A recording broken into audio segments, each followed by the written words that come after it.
Hello, good evening, and a very warm welcome to Rangers Radio.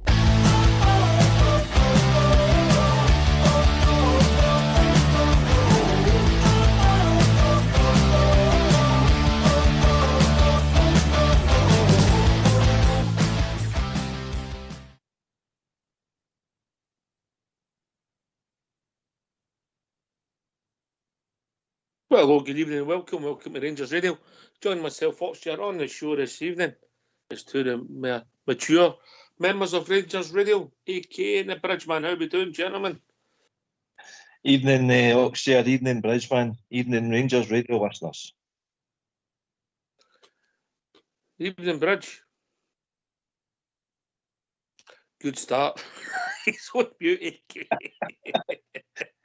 30 seconds on mute. Oh, I've got it now. My screen's completely different. I've got no idea what it is. Anyway, good evening to both of you. Alex Kelly and Foxchair. And good evening to Fox and Terry in the background. Can I just say to all the Rangers fans listening in all over the world, good evening. Welcome to Rangers Radio. Okay, the two upstanding gentlemen. Get your thoughts. We'll go through the game a bit. I just want your initial thoughts on last night's events. Bridgeman. I thought it was a fantastic result for us. Absolutely brilliant. There was maybe a 10-minute spell in that game where, particularly first half, where they were all over us. And our goalkeeper brought out a number of saves and our defence and a number of blockages. Other than that, I thought we played a really good game. I thought some of the youngsters that we put in didn't shame themselves in any way, shape or form. And for that young boy that scored the goal at the end there, amazing. What a fantastic goal to go 2-1 up. Just brilliant, you know. Mm-hmm.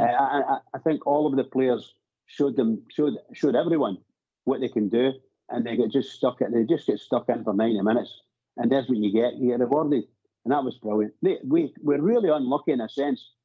Being a Rangers man, we were really unlucky not to get the victory, to be honest. But I get that. We rode our luck at times, AK. But what's your thoughts on the overall result? Overall, result was fantastic, as Bryce says there. I think a lot of would have taken a draw before the game started. Undoubtedly, Benfica were the favourites on paper, but as we all know, sport doesn't get played on paper.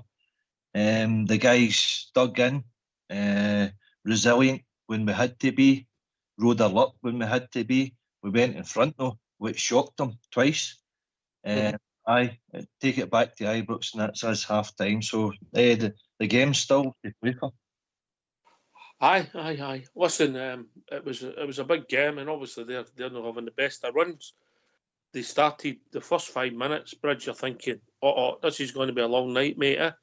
Yeah, absolutely, you know. And there were patches all the way through the game. You thought, oh no, they're going to get, that kind of thing, you know. But I think there's a lot of contention about particularly their goal. Sorry, carry on then. It's the first show you've ever done, Bridge, but we're going to work my way through the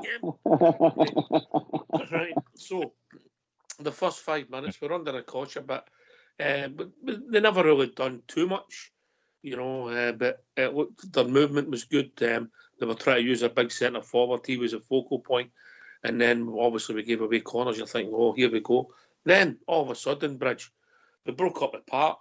I think it was Redman played it into Diamande. He brings it down on his chest.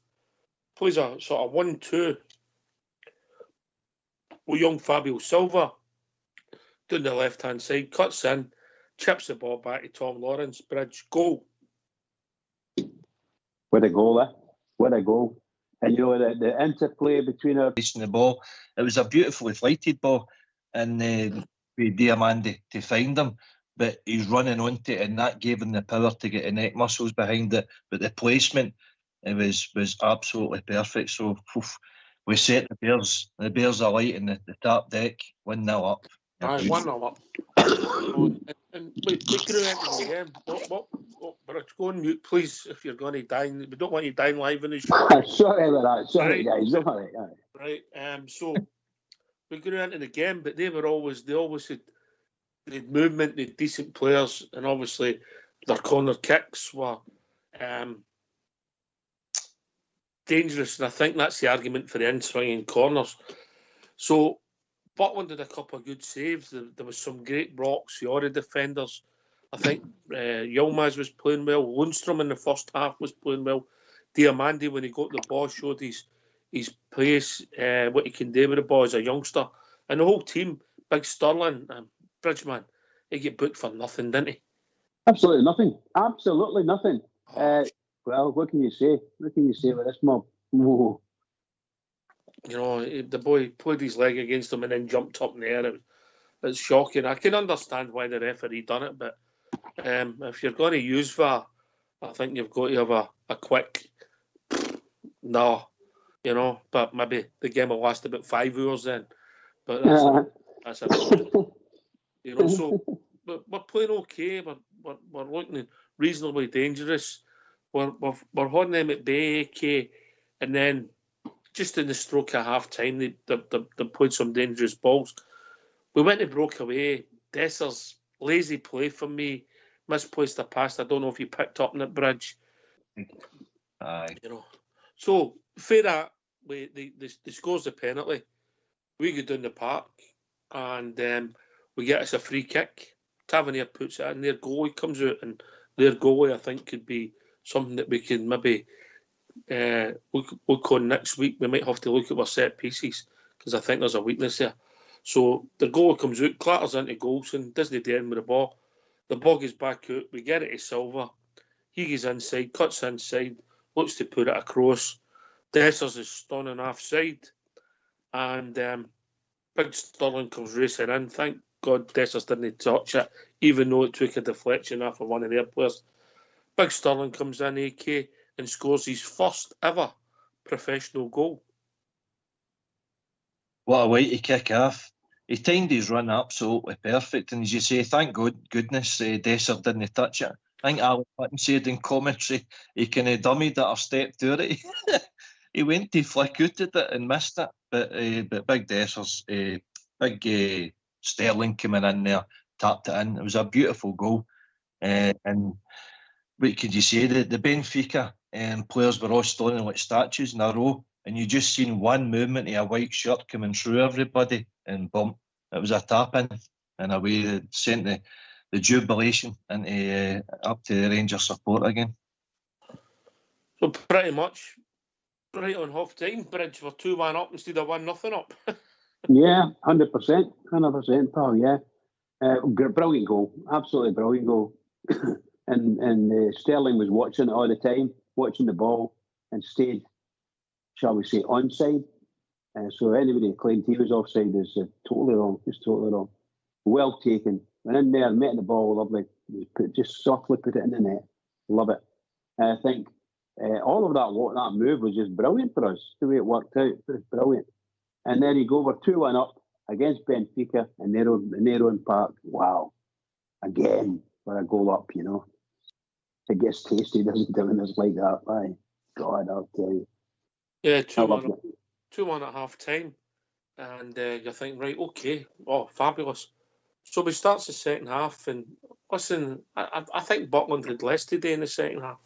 We starts the second half, they've got the majority of the ball, but we're coping reasonably well. And just when you think they've run out of ideas, they get a free kick, decent delivery, and Connor comes in.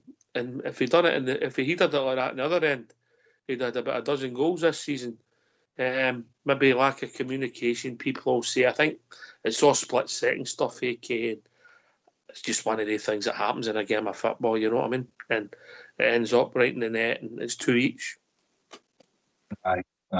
Listen, I don't know if you noticed as well, but see the challenge for Radvan, it was quite clever of him to make that challenge when he 10-1 for the team. But it was only like 5-10 yards outside the centre circle.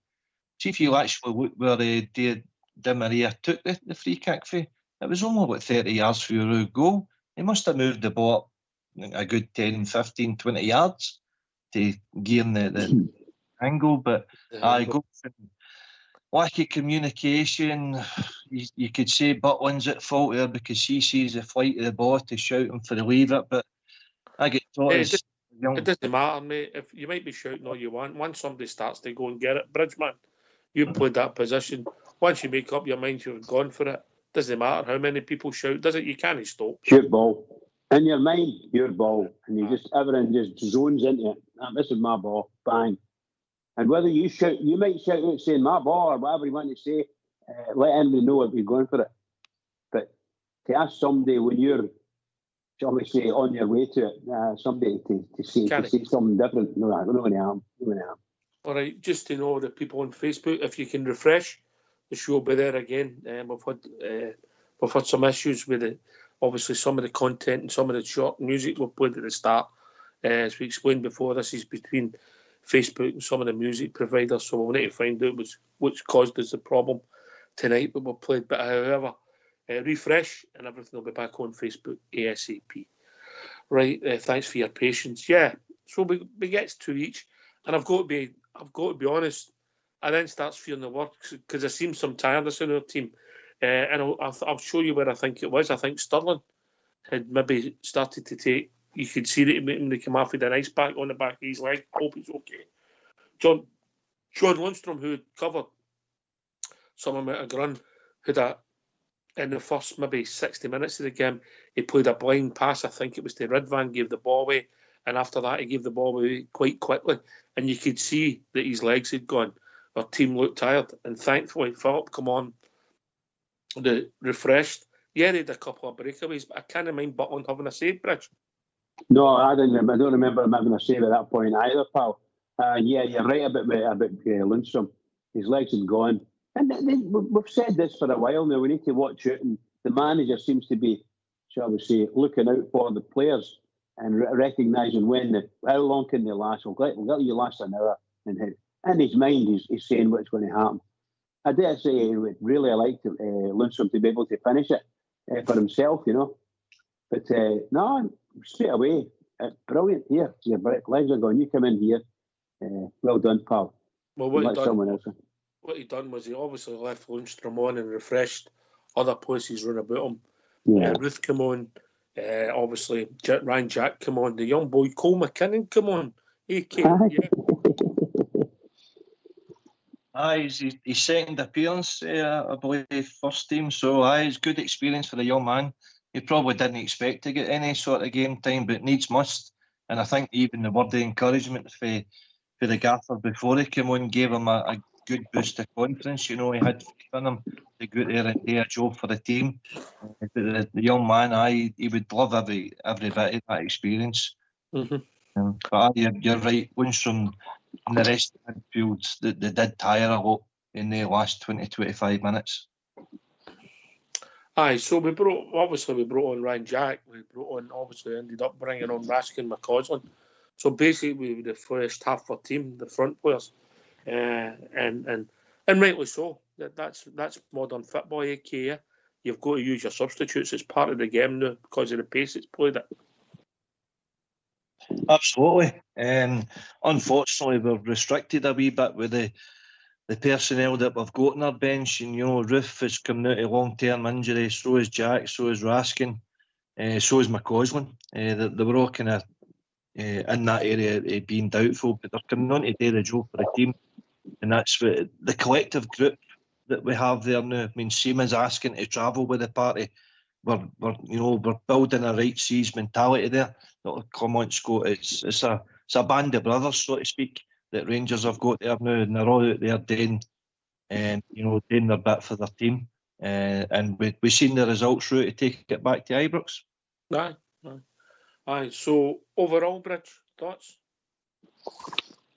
Well, the youngsters, you mean? All of the youngsters? Or just the one? Overall thoughts? Overall, yeah. The youngsters coming on, excellent, just brilliant. I love it. I think this manager seems to have his finger on every pulse by the sound of it, and he's bringing these lads on and letting them play, and they get the wee touches here and there. I think, or was there something else? Have I missed something? No, okay. AK, so look, game finished 2 each, panned out. We had some moments when we refreshed our team, that we had maybe opportunities to make chances, but panned out 2 each. And I think the term you used a lot, I would have took that before a ball was kicked. What's your thoughts? Yeah, absolutely. That's half time now, Ox. You know, I mean, we're up against a team that spent a few $100 million on their squad, I believe. I heard you last night as well. I couldn't believe that stat. Was it the last 10, 20 years? Benfica have made 1.3 billion on transfers for their kind of youth academy and buying players and selling them on. That's a team that's financially operating at a different level. We played them 3 times now and they've yet to beat us. So we're making strides, and they'll be conscious coming to Ibrox. They'll know what to expect at Ibrox for previous results and that we've had. But they know they're in a game.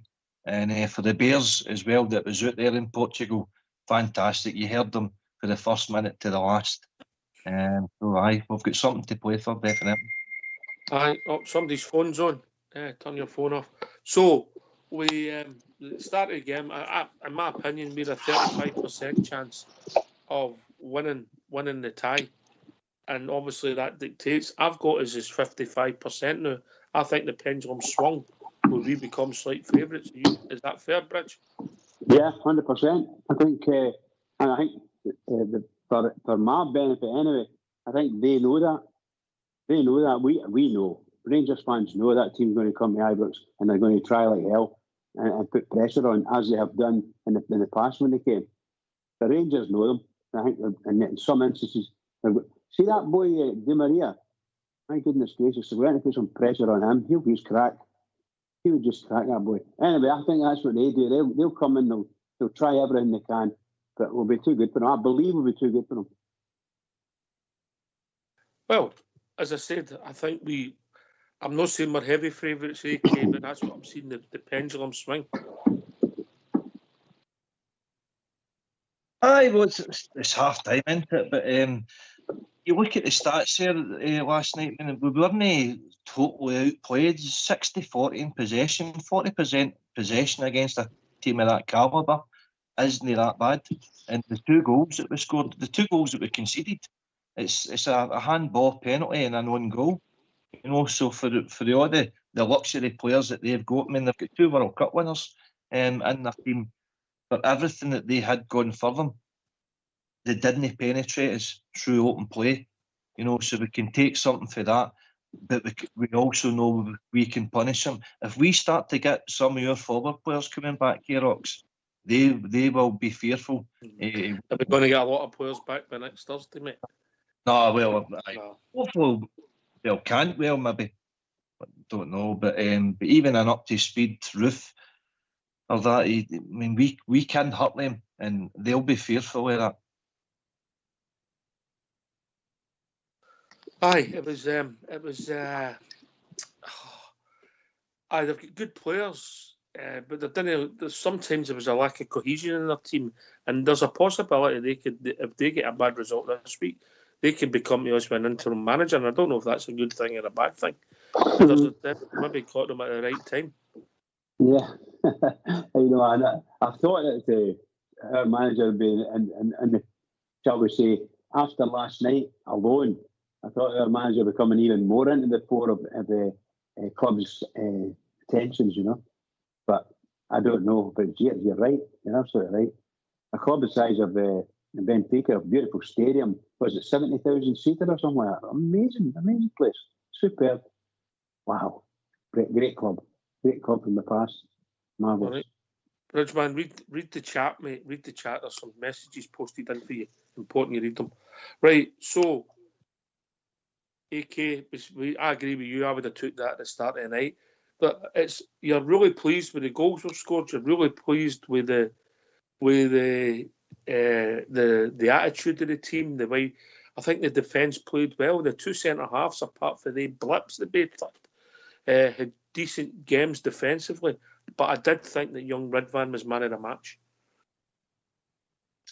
There was a lot of good performances. You say, I thought Sterling was exceptional again. Ridvan, he's definitely proven his quality now, because he was directly facing Di Maria for most of the match, I think that Di Maria was missing a CK out his name right enough. The amount of times she went down, and even listening to his last night, I don't know how he didn't get a red card for a second yellow offence. You know, and she would have put him out that second leg. That's without the diving, AK. I know. But aye, it's a full house Ibrox. We can unsettle any team that comes there. We start in the front foot, crowds up for it, get behind them. It doesn't matter who they are, Leipzig, Dortmund, it was Red Star Belgrade, Braga. They've all came and been, and we've sent them away with their tail between their legs. So hopefully it's the same again next Thursday. Even better this season, beat them home and away. Yes, aye, definitely. Home and away. You know, so it's set up for next week, and I'm sure we'll build up to it. But proud of the team, proud of the fans, proud of the club, Bridgeman. Absolutely, Paul. Absolutely. Yeah, proud of the punch. Tremendous game. I thought it was a very exciting game for us. And obviously some points that you were biting your nails or jump behind the seat or something like that. I thought it was a smashing game overall. And of course, a wonderful result for us. A wonderful result. Could have been any more, but wonderful, as you know. Looking forward to Ibrox. Looking forward to Ibrox. But there's a game in front of that. But seriously, they're a great team, and you know, I think it's just brilliant. And we beat them, or just about beat them last night. Marvellous, great result. Very happy. All right, okay. I also mention young Diamande and also the boy Fabio Silva, AK, who I thought for somebody that's ways on loan showed a tremendous attitude, involved in both goals, and worked his socks off as a young man. Showed that he's got an attitude to play the game. I know he was going back to his home country, maybe what he showcased his talents, but I thought he showed a right good attitude, and this just off spreads for Mr. Philip Clement, didn't it, and his coaching staff. Of course it does. I think Silva, the own personal incentive there last night with whatever team he was going to play with, whether it was us or Wales or whoever, he's going back to Portugal. He knows that locals and countrymen and everything, they're all got to be watching this game up and down. So he had his own personal incentive to prove his qualities, and that he did. He said two hands in the goals and could even have scored himself early in the second half. So, but young Diamande, the more I see him, pal, the more I'm getting impressed with him. He's got a good engine on him. He's got a good, sensible head on him as well. And he's learning all the time. The physical attributes that he brings to the team, the energy he brings to the team. He's got a goal in him, as we know. And if he's setting up goals, fantastic. So everybody hands to the pump now, though, isn't it? As we carry on with the season. Yes. Right, okay. Obviously, we're going to get some callers in a minute, but hopefully they'll get their thoughts on it as a good game. But are we surprised for you, AK? Oh, aye. Are we surprised for you, yeah? All right, okay. I know you like surprises, yeah? Well, only when my wife's jumping out a cake. Sponsored by Greg's, With my lot, Big Stevie would jump out the cake. Right, Bridgeman, we're going to have a wee quiz, yeah? But before they do that, I think it would only be correct that we send all our thoughts, prayers and wishes to the family of Thomas McAllister, Tam McAllister, a young man who sadly lost his life in Lisbon last night away following the Gers. We don't want to get in comment or hear about the circumstances. We just want to send all our regards, wishes and thoughts for everybody here at Rangers Radio. We're just a small part of the Rangers family. I know Big Stevie knows the lad, knows the family. So just tragic that somebody goes to a football match so young, and doesn't get home again. And all our thoughts go to his friends, his family, and everybody who knows Thomas McAllister. Tragic. And a drum boy as well, Bridge, yeah?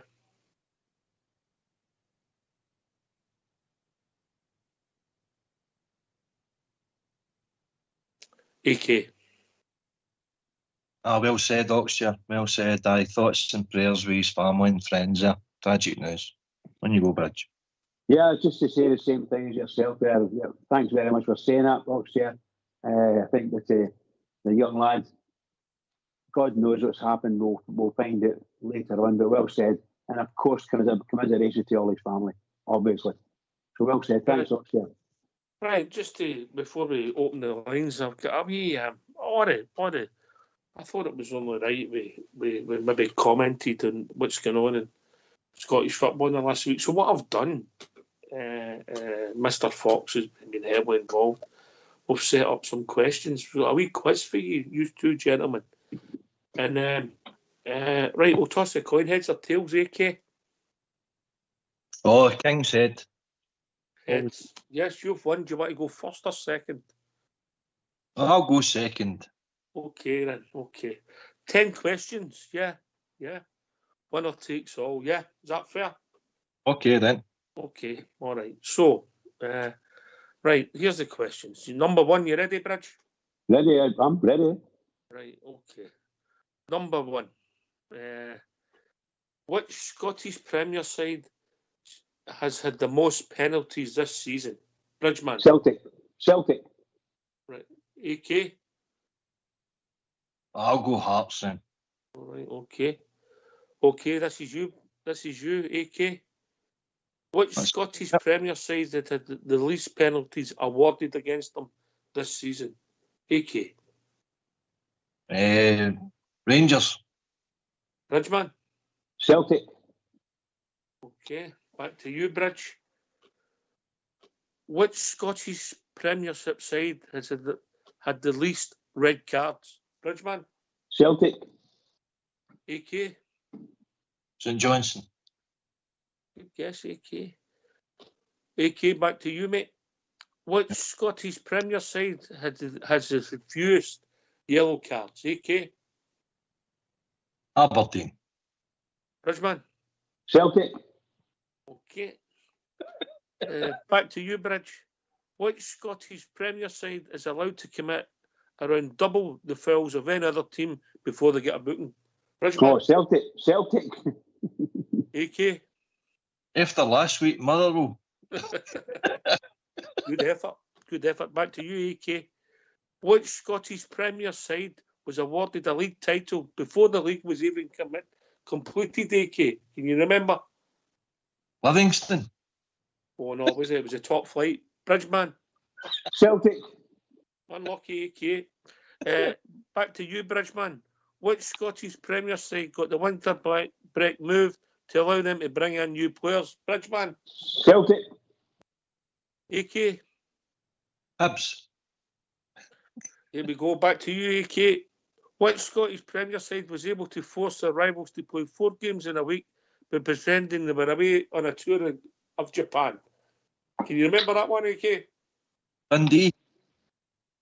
Unlucky. I think you're getting mixed up with America and Japan there. Bridgeman? Celtic. Yeah. Okay, here's your last question. We'll bring Mr. Fox in with the scores after this one. It might be close. Bridgeman, your last question. This could be pivotal. Which Scottish Premier side thinks there is a conspiracy against them? Bridgeman? Celtic. AK? Separate entity.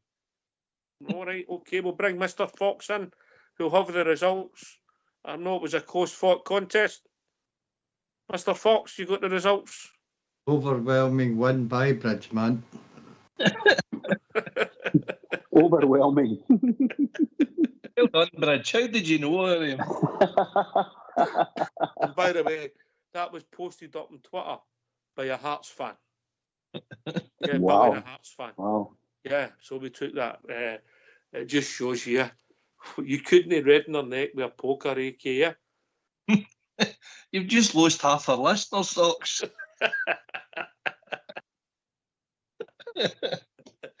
You're not very good at eight quizzes, AK. Oh, no.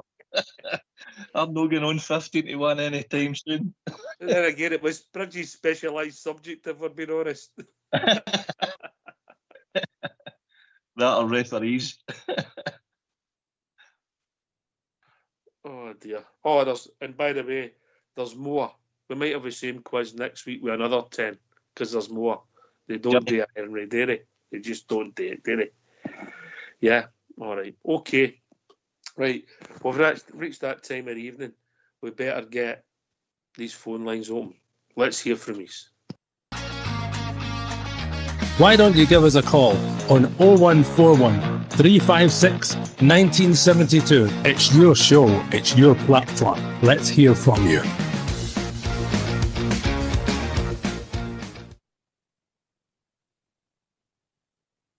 Yeah, come and join us. Give your thoughts. That was a bit of fun just to lighten the mood.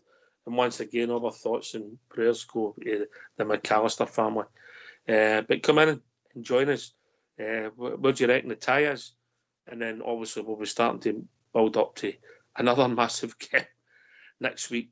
A couple of days' time when we play in the Scottish Cup quarter-final away Easter Road. It's just turning into one massive season. And these next 10 days are massive, AK. Oh, 100%, mate. Aye, it's, as you say, it's one after the other. It's basically every game's a cup final now, and that's the way the gaffer's treating it. I like some of his comments last night when he's saying, touching on the Hibs manager, saying that he thought that they were possibly the better team the last time we beat them 3-0 at their own ground. So I think the gaffer's getting it that Scottish football doesn't like Rangers, and he likes that. So he's sending a message out to his dressing room.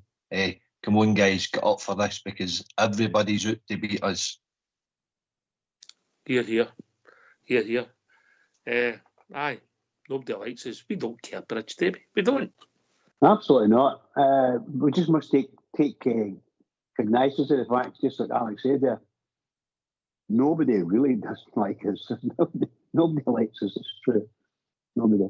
And they want to hurt us somewhere. So that manager says he's got to say it, innit? Like, everybody, listen to this. Get it sorted. That's it. Look, we can't take that too far. It's just the way we all feel. Seriously. But we're really doing it in the bare bones, eh? We're really doing it in the bare bones. And listen, it's only my opinion. I thought the last 15 minutes, I thought our defence, because of the shift, bar Ridvan, they gave us everything. Connor, Big Suter, Tav, who defending was for the last 15 minutes, was arguably our best defender, coming and winning headers, clearing the ball at the back post.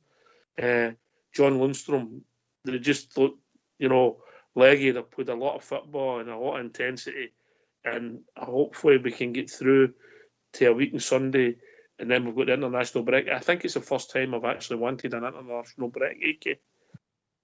Aye. You're right. The way it's came and the amount of games that's coming. Tired legs have a tired mind, and your thought selection process. That's maybe a part today with Connor Golson's decision making on that. He's thinking he's getting his full head of hint and he's only making a glancing effort at it. But you just need to roll the sleeves up and fund something else that's in there. You don't think you've got it, but you look up at the Rangers support, the thousands that's came to follow you, and you just fund something. You have to fund something, because you can't just fall down. That's not a Rangers player. You pick yourself up and you go on with it, and that's the attitude and the character of the players that we need to play in our team.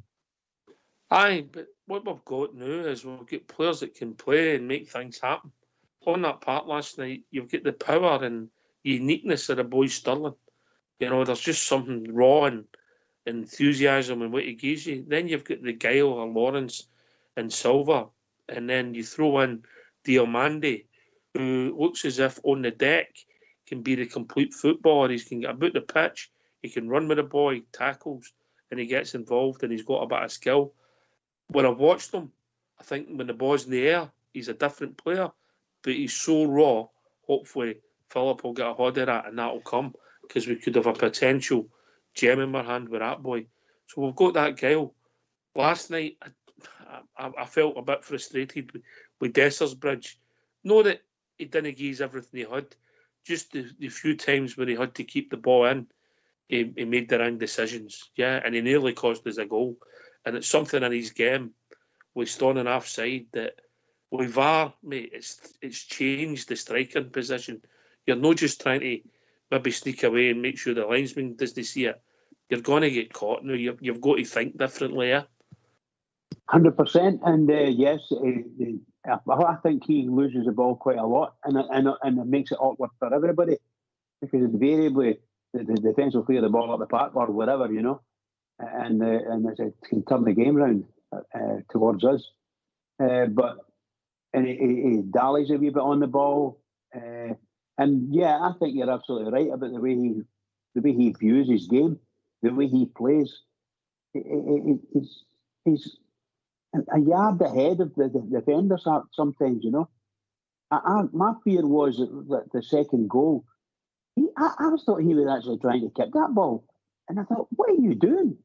Because he's not going to reach it. He can see he's too far away from it. And I could have ruined that when the young Sterling in and putting the ball in the net. For goodness sake.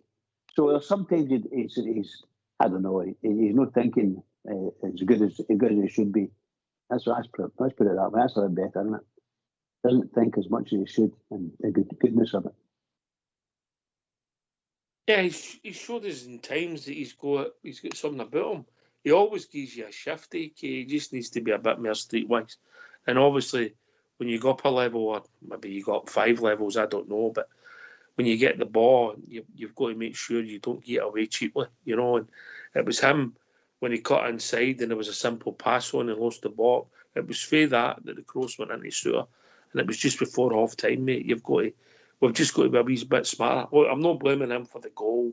These things happen, but I'm just thinking that if he just keeps the ball a wee bit better, he's done everything we've asked on him last night, because he never got any chances, but he worked hard, Aye, no, you're right, and again, you're asking him to probably do something that he's hardly ever did in his entire career. I mean, his numbers tell you that he's no prolific goal scorer.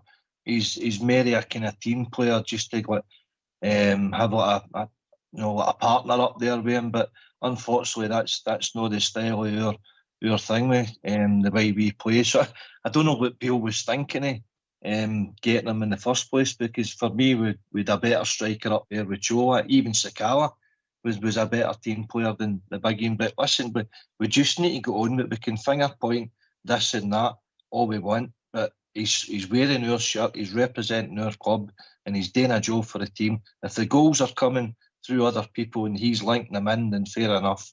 But everybody needs to step up for the endeavour of where we want to be at the end of the season. Aye. Listen, he gave us everything he got. He ran his race and he shut down and he carried and he ran a boot. He gave everything he had. That was just a couple of incidents. And like John Lundstrom, I thought John Lundstrom was the third game, a right good game up till he made that blind pass. Then after that, he had a mad maybe 10 minutes, But listen, it happens in a game of football. Bridgeman, it's the easiest game in the world when you're sitting watching, innit? Yeah, absolutely. Easiest game in the world. And everybody loves to do that, sitting watching. You can see it all before you and you think, what did not do that for, Different game when you're playing yourself, And unless you're one of these fabulous midfielders that can do anything and everything, and the rest of the guys in the team struggle a wee bit, I'm just joking. Well, some of it just comes naturally, Bridges, That's it, That's it, You know what I mean? But listen, going back to my point, AK, we would have took that before a ball was kicked. And by the way, what does it say about our manager? He's saying, well, I'm disappointed we never won. Yeah? Aye. It's the standards that he has, the standards that he set himself. Even there was a few raised eyebrows when he's getting told off a director in the run-up to the League Cup final. That's more important to us than it is Europe in that particular night. And Clement shot him down and said, no, that's no my attitude. I want to win every single game. And that's music to the ears of every single Rangers supporter that's out there. That's the attitude that we want. That's the attitude we've been missing, a winner's mentality.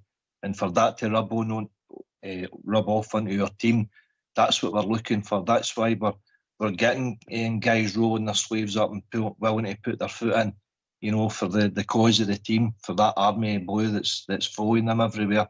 And I think they're feeding off the supporters with that, as well as the supporters appreciating their efforts. Yeah. Right. Come and join us. 0141 356 1972. Loads to talk about, individual performances last night, collective performances, but building up to a big game at the weekend. Where we are, it's a pivotal point of the season. Come on, give us your thoughts. Phone in 0141 356 1972. It's easy, isn't it? It's easy. So we move on, and hopefully we hear that we've no more injuries. Bridgeman, no more injuries, please. Yeah, it was as if we're reaching the bottom of the barrel, isn't it? It's quite tragic for a club like us to have so many. How many have we got actually injured, off injured? That's probably 7 or 8 players. They're top quality players. They're no youngsters. You know, my goodness gracious, it's really amazing how many injuries we've got. I hope we can get it sorted out and keep going. The ones we've got, keep going. That was a fantastic, shall we say, result for us last night, and the guys played very, very well. So if we can get them going, it'll be early days. Maybe get us for another couple of games. And this break that's coming, an international break, may actually help us this time instead of getting in our way. Aye, that's my feelings also. I feel that it can't come quick enough. If we can get 3 victories in the next 10 days and we move forward, or next 9 days, and we move forward, AK, and then we get a refresh, people back for injury, we're ready to go with more bodies. It couldn't come at a better time for us. Aye. There's points of the season where the international break has came and kind of disturbed our momentum, but I think we're getting to that point now where the bodies are becoming fewer, and if we do get certain players back in the forward areas, it will certainly improve our forward line to score the goals we need to win games, because that's what it's all about now. Draws, defeats, that's not acceptable now. It's all about winning, and that's what Clement wants. Yeah.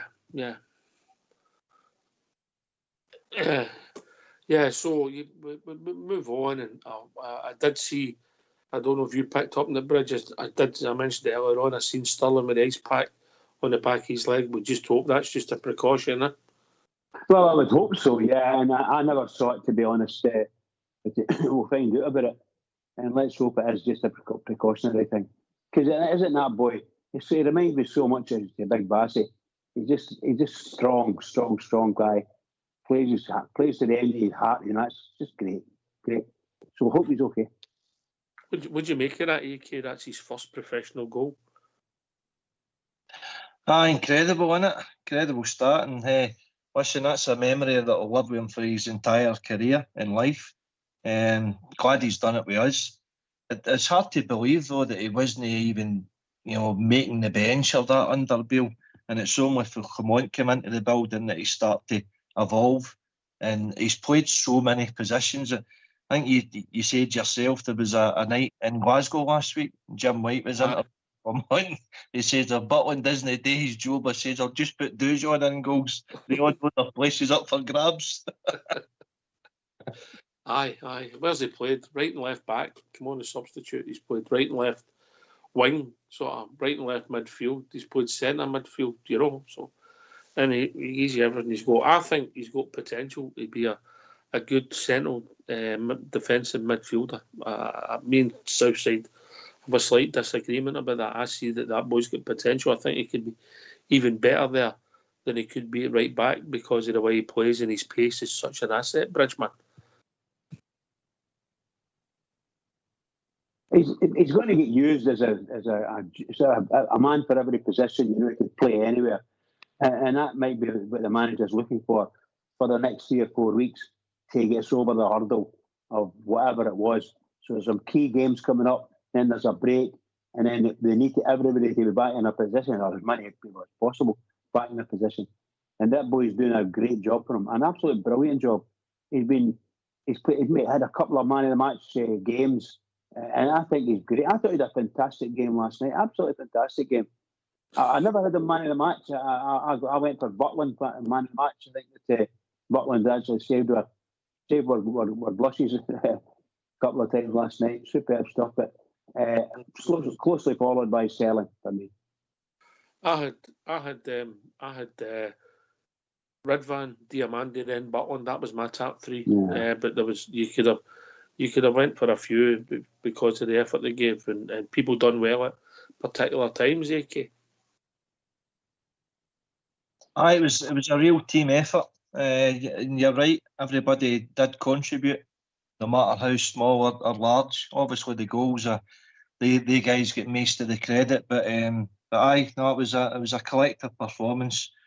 As I say, we were under the cosh a wee bit, rode our luck a wee bit, but you're going to get that. When you look at Benfica's home record in that Europa, it's unbelievable. They've never lost a game at home. I know they've been playing Champions League in that in between, but they've never lost a game at home. And we went there twice and came away with a draw both times. Scored 5 goals there and never came away with a win. But no, we're very satisfactory. If you're going to do your homework, AK, we've not scored 5 goals. We've scored 7. I've meant over there. No. Connor Golson scored 2 there, didn't he? One in each net.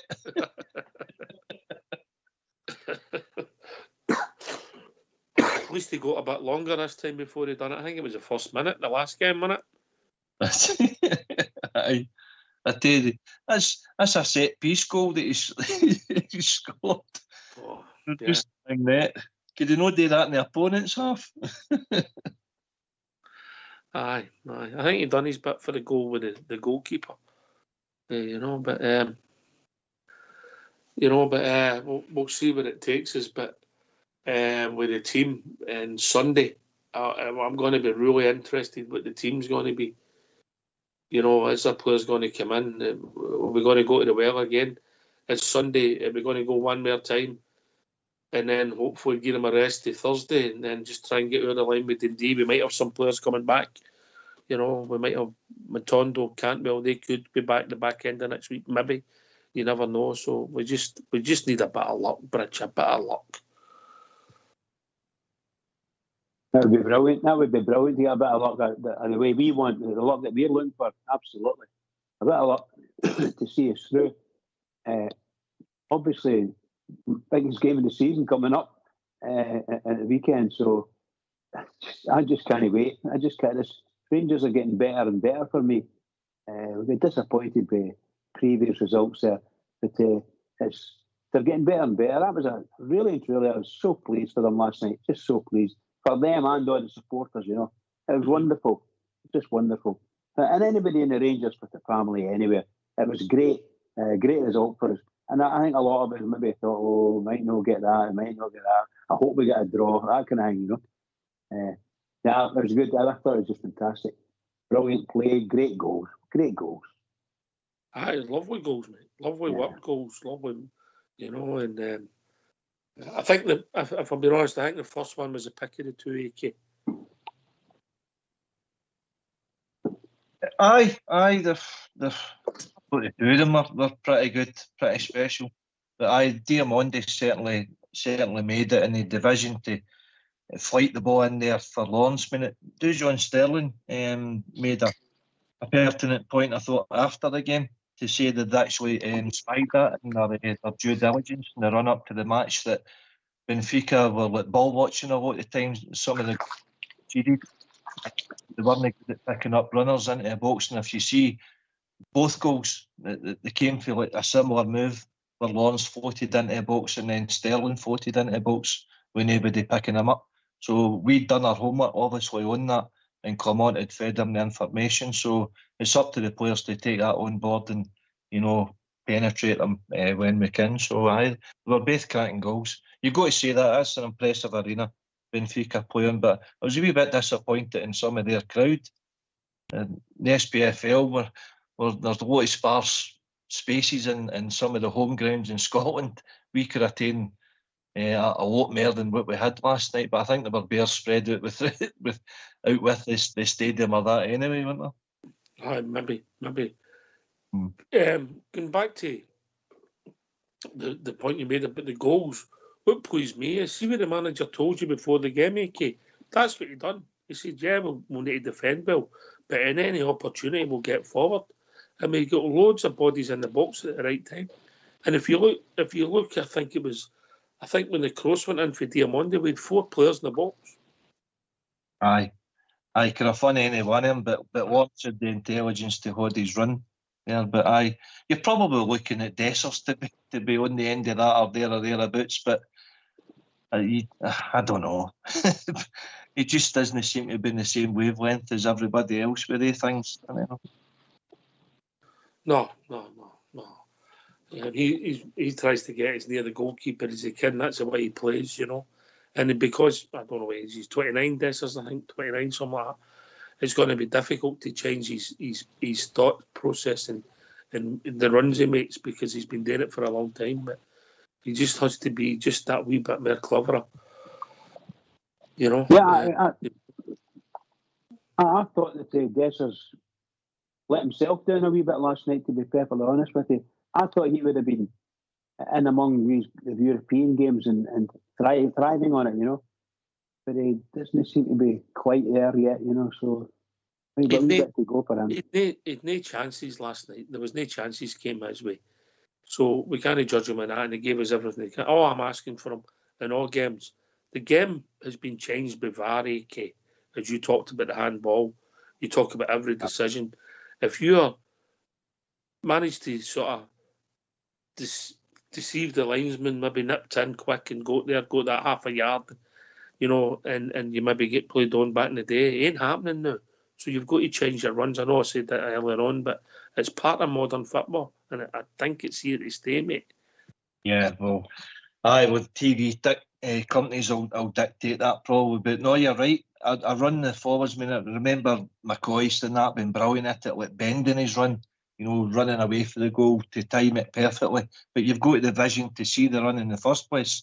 Dessers seems to be on his mark first before the ball comes to him, and inevitably he's going to get caught out offside. But you're losing daft goals because he's part of the phase of playing all that now, and as VAR's not going to let you away with that. They're going to draw these lines and what have you. They're actually looking for reasons to chop goals off and to send people off now, rather than, you know, keep things nice and simple as it used to be. Mm-hmm. Right, okay. I thought we had a lot of happy bears on the night, AK, yeah? Aye, some of them must be either still in Portugal or else they've nothing to moan about. All right, okay, aye, maybe that's it. Some people like a moan bridge, didn't they? Absolutely, they do like to do that. We're not, as you say there, there ain't nothing to moan about from last night. They can only turn around and say, we've got a wee bit critique going, but they can only turn around and say, great, well done, Rangers, and let's get back to Ibrox and see if we can actually get through. If we can get through this, wonderful. Sky's the limit. Sky's the limit. Big Stevie was very, very confident. I spoke to him after as well. He fancied this strongly to come get a result. I'm not saying he fancies this to win 5-1 or that. He meant stein the tie, get it back to Ibrox and do the business. He was very, very confident. So fair play to the big man, AK. Aye, well, listen, see, when you look at our record there, the last 5 years in particular, there, we've got reason there to be confident and, you know, to go to difficult places and still expect a good result. We've built that reputation up by ourselves. Nobody else has gave us a foot up on that. So we are beginning to build that reputation in amongst Europe's elite.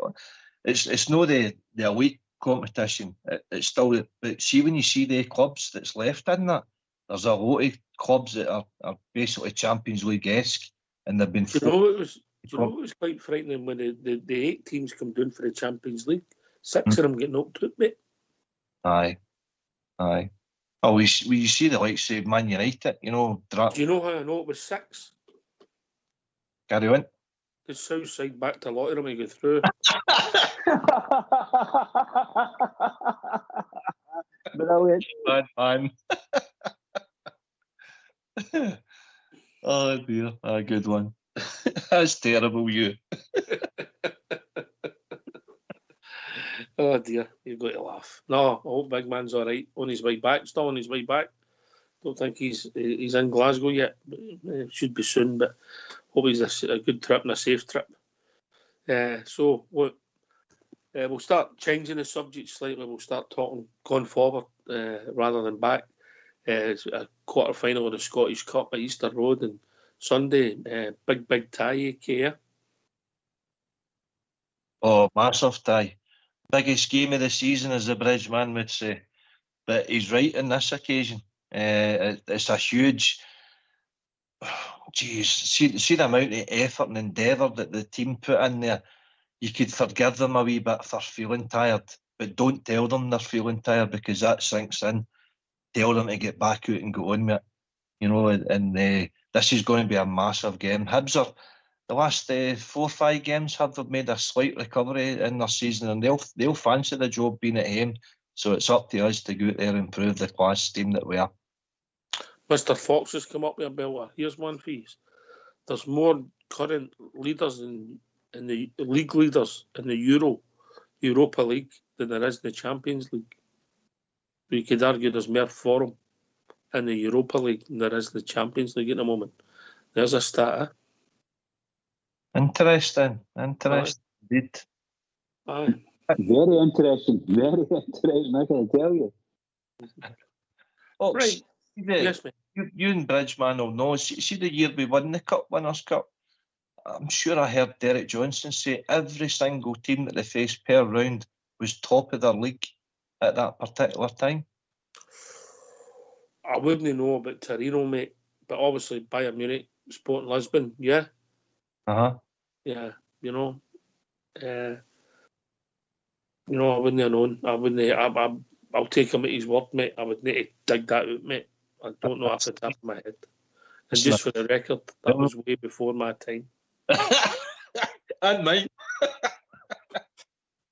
What a shower right enough. Shockers. Right, Shockers. get yourself in mute, because we're going to have a tune.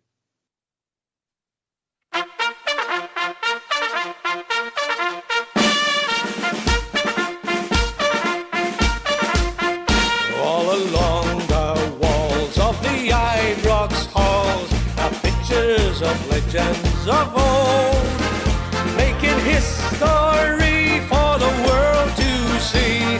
The stories of glories unfold. We are the legendary Rangers. We wear the legendary blue. Today, forever, and for always, we are Rangers through and through.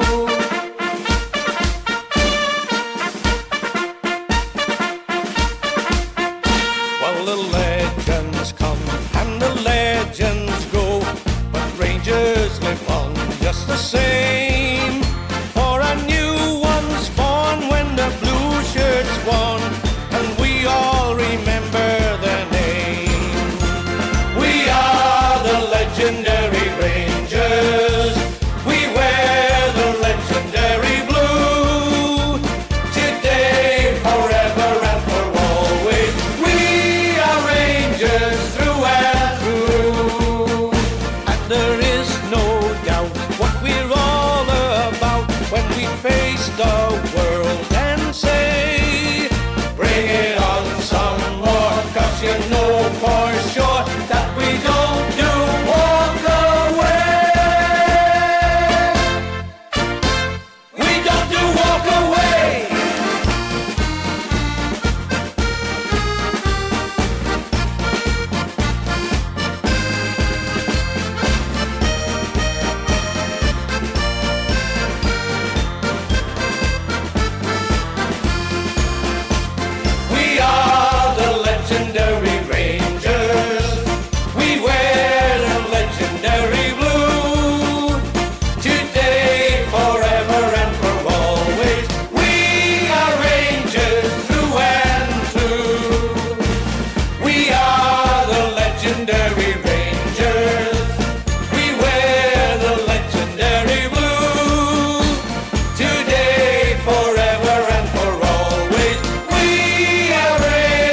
Why don't you give us a call on 0141 356 1972? It's your show, it's your platform. Let's hear from you.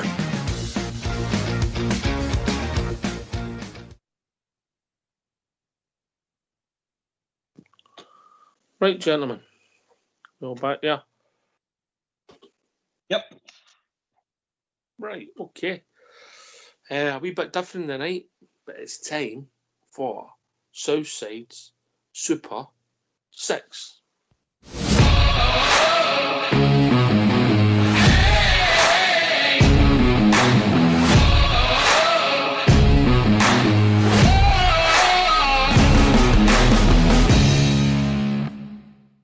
Hi, here's Southside Super 6 for Saturday the 9th of March.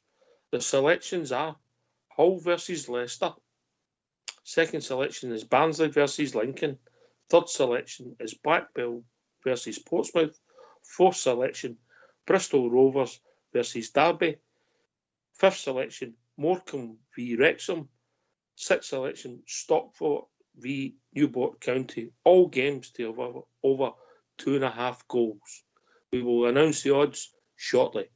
All the best for Saturday, the 9th of March.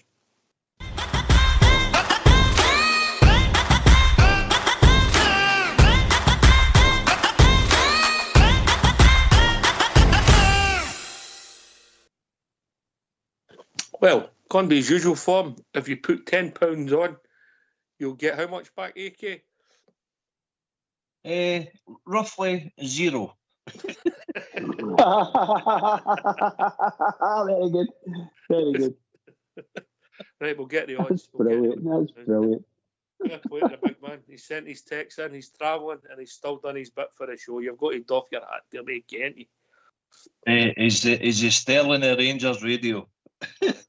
It's about time you showed him a bit of respect. I'm right behind him. I do it every week. I lose my tenner every weekday. I keep these up to date with the Texas. Well, there's comedy gold. So they are actually, yeah, comedy gold. Right, okay. Come on, join us. 0141 356 1972. Come and join us. Give your thoughts. It's a big game coming in Sunday. 5:30 kickoff away to Hibs in the quarter-final of the Scottish Cup. And we've still got potential. After Sunday, we can still be involved in 4 trophies. Bridgeman. Yeah, it's the future's bright at the moment, isn't it? Like, we're very busy, and we'll get, as you say, we'll got our finger in a couple of pies there, and we're the team to beat. We're the team they need to beat in these competitions. They really are. Scottish Cup coming up weekend, biggest game of the season by a mile, and that's for anybody watching the football. I don't even forgetting their own teams who support it. They'll be interested in what's happening with Rangers because everybody is, and that's what it's all about. It's all about the Rangers. No matter when it is, it's all about the Rangers. Thank you. Oh, 100%. It's always about the Rangers. Everybody wants to beat us because we are the established club in Scotland. No matter how much they try and kick us, no matter how much they try and put us down, we are the people. And they know it. And they see this as an opportunity to take a scalp, but we've got an opportunity to progress and hopefully win further silverware. Here. Right, I'll tell you what we've got. We've got a short interview for your manager, yeah? Talking about the Hibs game. So if you don't mind, gentlemen, get yourself on mute. We're going to hear from Urkaffer, Prince Philip. Come on.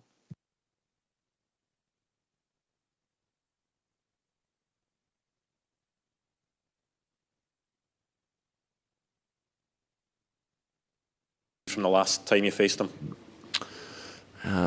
Yeah, they can be different. We are also different.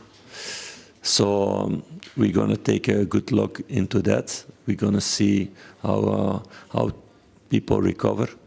for the next 2 days, and we're going to go hard to get into the semi-final because it's an important thing. And I've read that they were really unlucky in the last 2 games against us. I read, so they have a lot of belief clearly. So it's about us getting the good result there and qualifying. Are you confident, Philip, that the players will be able to focus firmly on the Hibs game? Yeah, 200%. Yeah. No doubt about that. My team have been working hard all season in that way, and they never stopped. Good proof was also after the Betis game. A few days later, we had the League Cup final, and they were there. So, no, my team is hungry to win more trophies. And, we know we need to play against Hibs a really good game because they're really hungry to beat us, apparently. Okay, thanks for that. He knows he's got players with the right attitude, they care. Aye. Did you like that wee bit there at the end? Apparently. Aye. I had a wee chuckle at that myself. But see, when he's played against Hibs twice for his game in Scotland and into our club, he beat them 4-0 his first game, and then we're beating them 3-0 at Easter Road. So I'm pretty sure he would have a raised eyebrow when somebody would tell him, Nick Montgomery saying this about your team and he fancies our chances and we were a better team against them. Oh, is that right? Come on, guys, there's your motivation. Put them back in your box and get us through to the semi-final. Aye, and it's funny, Bridgeman, it's a cup tie. It's just about winning. What a Bridgeman will do is, it'll be nervy, but as long as after 90 minutes, hopefully 90 minutes, you win the game, we move on. Yeah, a win, to me, a win's it. Then we're 1-0. Well, I'll go for 1-0 anyway. But that would do me fine. Play our own game. We'll outplay them. But they are dangerous. And they can sometimes play quite good football. Put a wee bit of pressure on. And we just need to watch out for them. Just play our game. Just play our game. And we should get through. I'm very confident we'll get through. Very confident. Well, we look at it. We've got the 11 that played last night, supported with Ryan Jack. He'll be available, obviously, hopefully, after his cameo last night.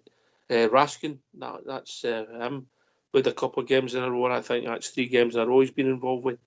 Young McCausland, we heard he was in a boot, must have been for protection, or it wasn't true. So he's obviously, hopefully, a bit fitter after last night. Young McKinnon's been added to the squad. And the talking point might be about the selection, aka is Kemar Roof. Will he start?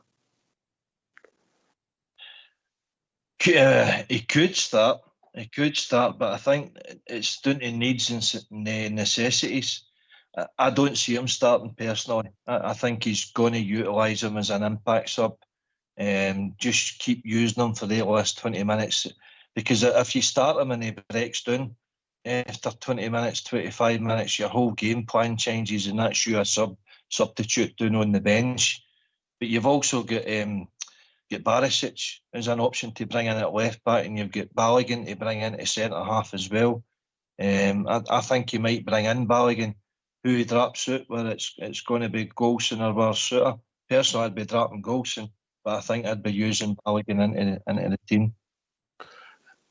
If it'll be Golson and Tav play every week, and Lundstrom, let's be honest, it's true, innit? I get your point, but I think they play. Would you start Would you bring Bonner back for Ridvan? I wouldn't. No, I wouldn't either. No, Bridgeman. Ridvan for me, pal. I wouldn't been for Bonner at all. Obviously, if Ridvan's carrying a wee knock or something like that, then you get Born in to get him get a half or something like that, and then but Ridvan on. I think Ridvan gives a lot to our team. I'm not being funny when I say that, and I hope everybody sees what I see. He certainly gets down there and he's got a bit of pace about him. His one weakness is his height in defence, but other than that, he does very, very well. Nice pass of their ball at times, really good. I'm not seeing that weakness anymore. I think it's his developed AK. He goes for headers. He's arguably better in the air than Borner is, who's maybe 5 to 6 inches taller than him. He's a better defender than Borner. He's more comfortable in the ball going forward. He's arguably not as good a crosser consistently as Borner is. But I think he's got a lot of pluses. And by the way, he's another asset we've got in our club who's just improved under Philip. Come on, AK. He has, and you can see he's playing with a confidence now. He's playing with a smile. He's integrated into the team. As I said a few shows ago, I think that the communication, he was struggling a wee bit because he didn't speak English. You know, he didn't feel part of the squad, part of the team. But now he does. He's having a laugh and a joke, and he's building up relationships with everybody around about. He's the future left back of our club. You know, and Barisic has enjoyed his moment. He's had successes. He's played in a lot of big games, but his time's running out, and Ridvan's our future. And to see him flourish the way he should be doing and embracing the challenge of our club and the platform that our club gives him, that's great for our team going forward. Here.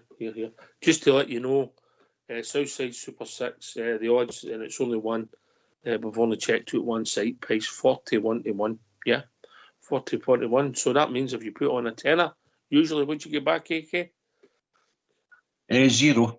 Thank you. They're £400.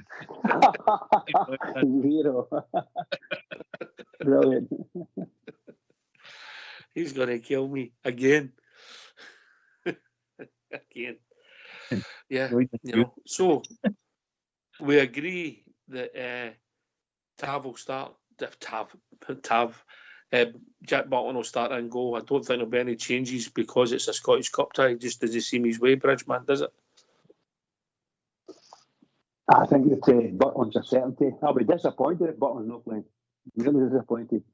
But I think he's a certainty. All right, okay. You agree, AK? Oh yes, 100%. Butland's got to start. Okay. Gives your back four then, AK. My back four would be Tav, Balogun, Suter and Ridvan. Right. I think you've got 3 out of 4. What do you think, Bridge?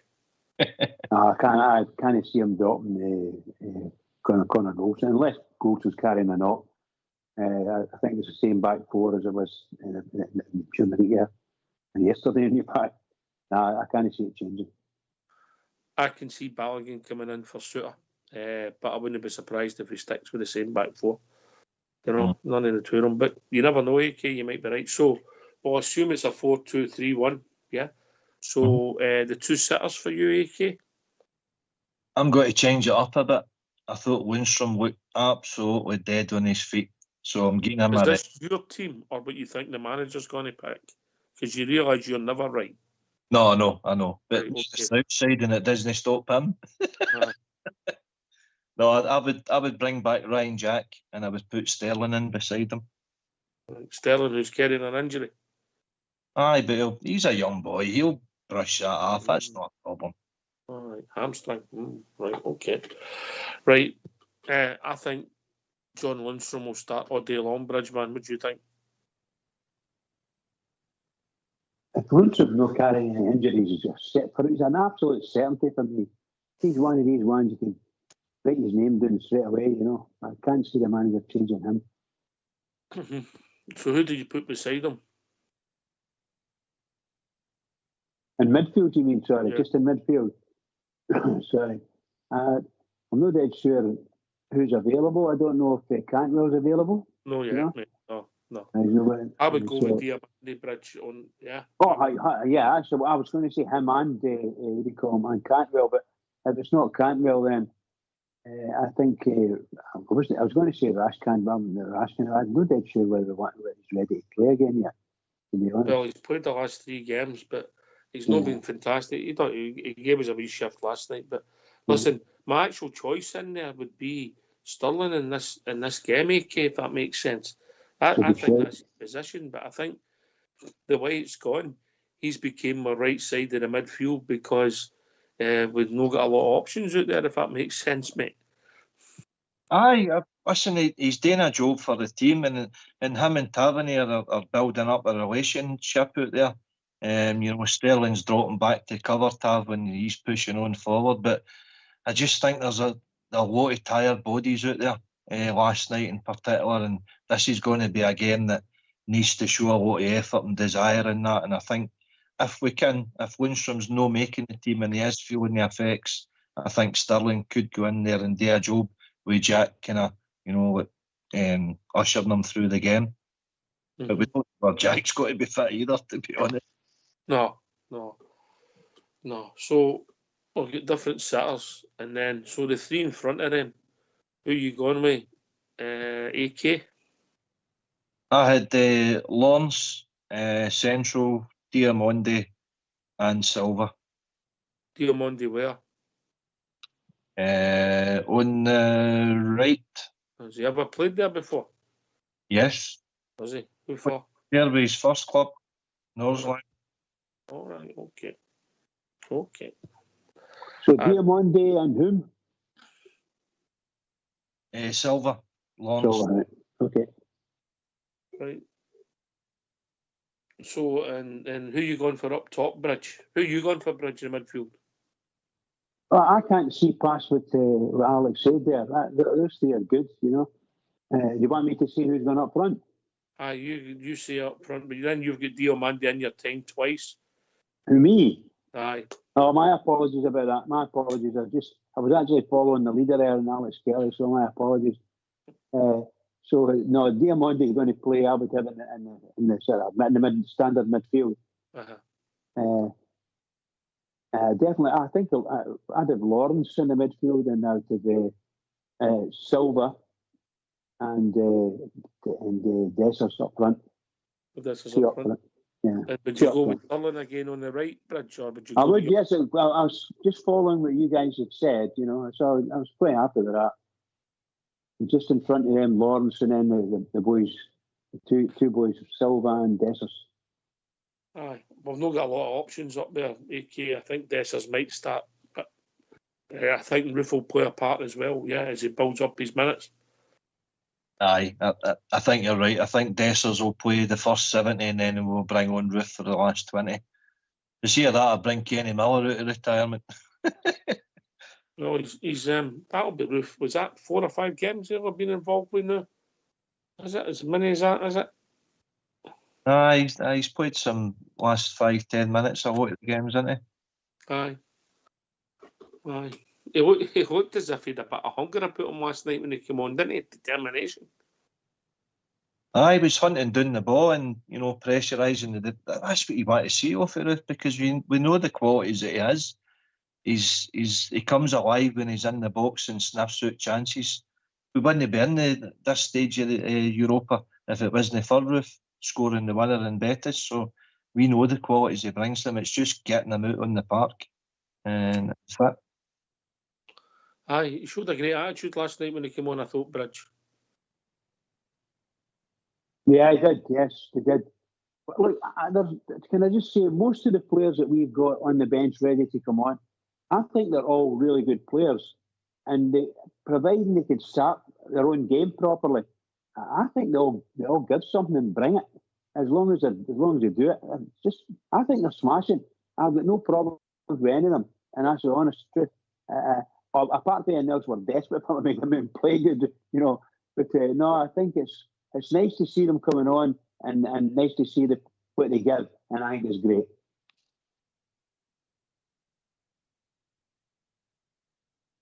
I think Roof could be an asset in these last, what have we got now, AK? Is that potentially 18 games left? Is that right? Is that right? 9 league games. Yeah? I think you're right. Oh, aye. 3 in the Scottish Cup and potentially 6 left in Europe, yeah? Aye. Sounds a lot when you say it like that, doesn't you? But aye, there's a lot of big games in front of us, so we're going to have to.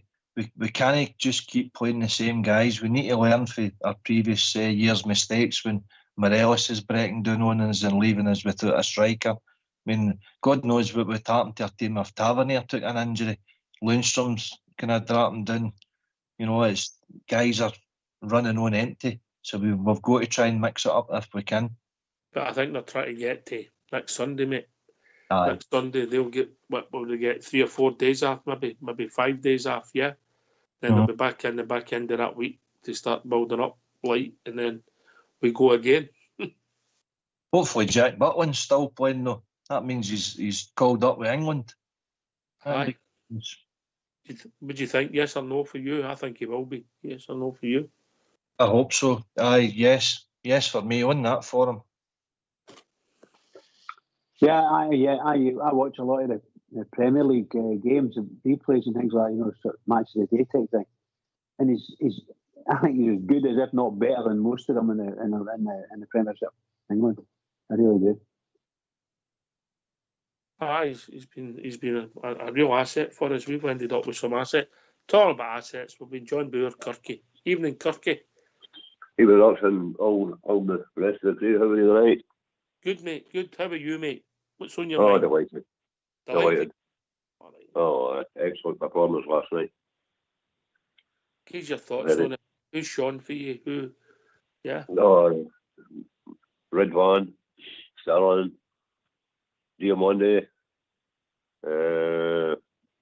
Silver, and Lundstrom the first half. I think his legs went a wee bit in the second half, but it looks like I think the boys need a rest. I'd rather drop him Sunday, just to keep him for Thursday night. I think that's where we're going to need him more than we're going to need him against Hibs.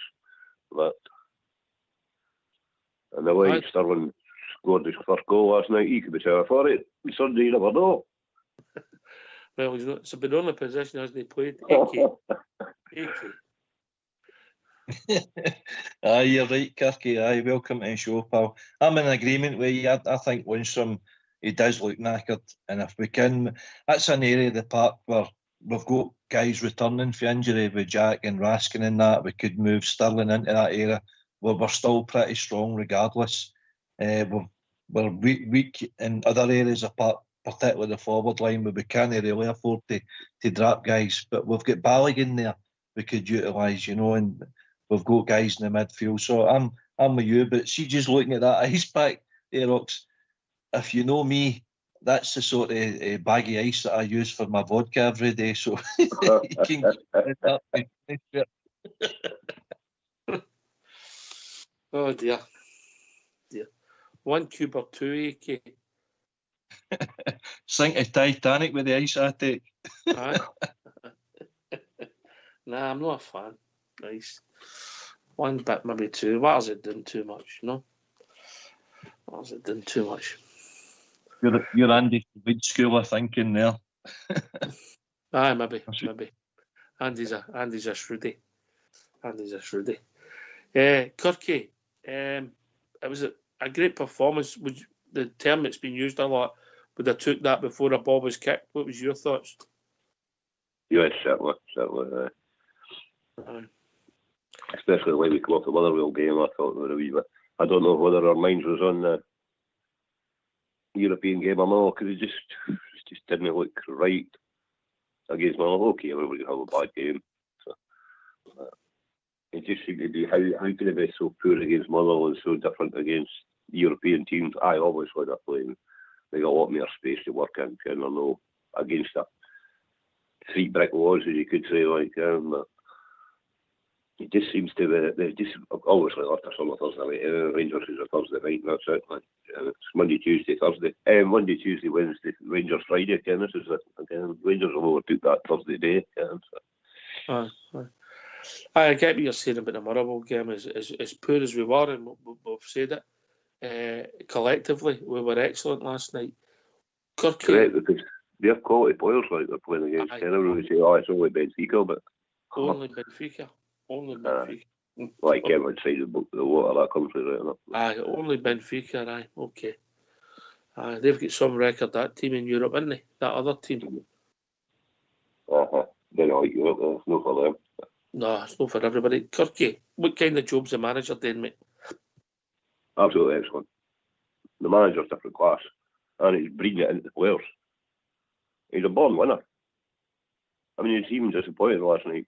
He was proud of his players, but disappointed with a couple of their goals. He could have just praised the players without, right, there's something else wrong here. I'll get that sorted. He's a perfectionist manager.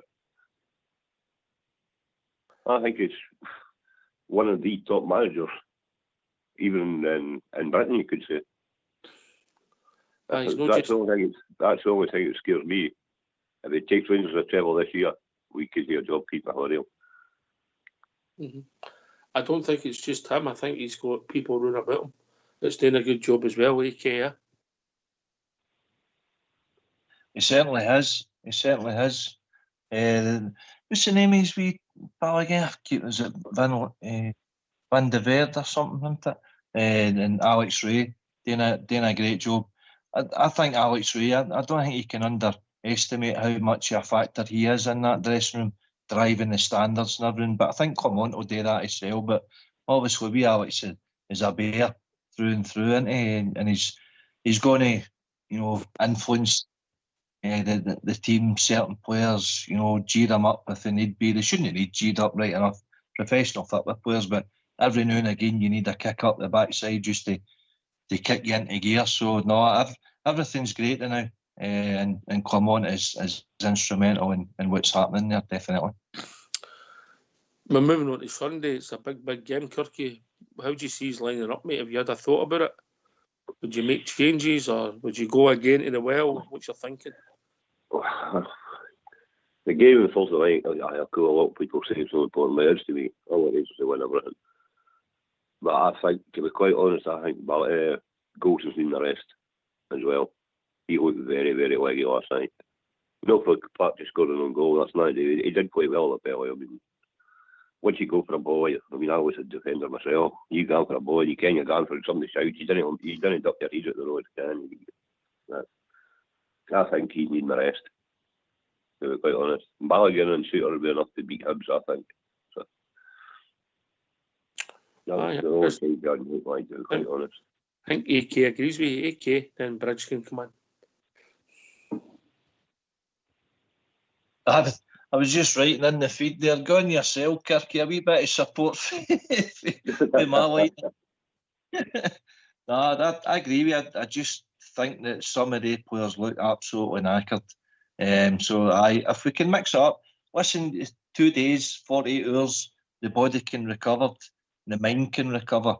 But it's just all these stats and XG and everything that they go with now. I think even the medical squad, doctors and everything that's there, Clement does listen to the guys. He needs to listen to the guys and the geese on their heads. So if they're telling them, listen, this guy's needing a couple of days rest, if you can pick him out. But you might be right, Ox. He might go north, down to the throttle for fit the metal to the pedal for the next 3 games. Pedal to the metal. You need to put more ice in your drink, but it sounds. You get marbles, man. What I would usually say if somebody agrees with AK is thanks for the call, Kirky. Don't be a stranger. I'll pass you to Bridgeman. Bridgeman. I forgot, but Isabel Mac Flat saying that's quite funny if you Alec Kelly. Excuse me. The centre halves, Bridge, they've went with Balogun and Suter. Yeah, I think I would like to differ from them. I think Suter's, although he's had some smashing games, he has got that, shall we say, he's got a weakness in his game somewhere. And we've noticed that the last 2 games is, shall we say, been in it. I think last night he was unlucky, but no matter what, he was involved. Well, it eventually became a penalty. So I'm not that sure whether how he's feeling about it, because it doesn't look as if it was a penalty. And a lot of the people on the radio and TV are saying that it wasn't a penalty. It can't be based on the rules. So I think he might be, shall we say, a wee bit mixed up. I wouldn't stop. I wouldn't change them at all. Personally, I'd let them just go in with it. I think that they've been playing quite well together. I'm a big fan of Balogun. I'm making no mistake about that. I'm a big fan of his. But I do like the team, the whole team with Goldson in it. And Goldson gives them something. Apart from the odd crazy moment in defence, he's basically the starter of a virtual every attack we've got. The ball always comes to the goalkeeper to him, and he can pass it to whoever, do what he wants. And some nice long balls up the park or across park. He's very, very good that way. So I like that. I like the back four as they are. They're starting to balance it. Okay, in my opinion. All right, let's move into the last half hour of the show. Let's hear from you.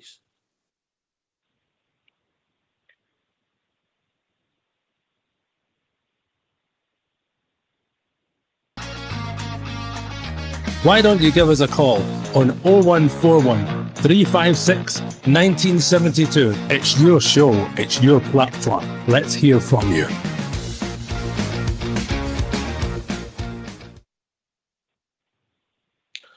Yeah. Kirky, that's the third game in a row. We've played, obviously, Kilmarnock, Motherwell, and away to Benfica. Took a couple of tricky and different away games in there. And obviously we didn't play well on Saturday. But we need our forwards to start scoring. We need our forwards, mate. We do. I mean, Dirty Morale, the same thing, he didn't play well. Dessert didn't play well. I thought he played well in the first half. He had no service, but he did work with centre backs. But he wasn't getting any service. And when Ruth came on, Ruth made enough of difference, to be quite honest. We could just do with Ruth up to maybe 45 minutes, you could get with it. Because we put you put, what do you call him? No, stuff on the left winger Hudson. Last night. Silva. Mm-hmm. I think he put him up front. He's wasted. I think we found his right position there. Okay, when Seema comes back, it might change, but I don't think anyone's got to shift that boy away from there now. All right, okay. AK? You've not got another striker to put him with. Maybe Lovelace is coming through, but I don't know. I think he's taken another. He had a relapse, didn't he? He had a relapse. AK? I think you're right there, Kirky. I think Silva does prefer probably out on that left-hand side and cutting in and doing a bit of damage.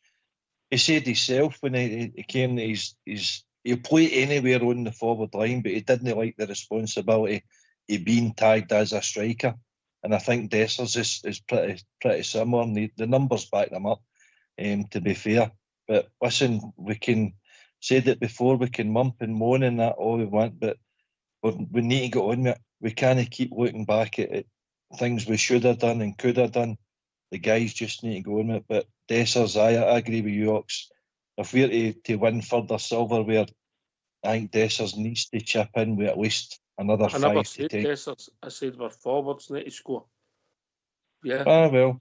Aye. But Dessers, their focal point. Aye, he is. He is at the moment, mate. He is at the moment.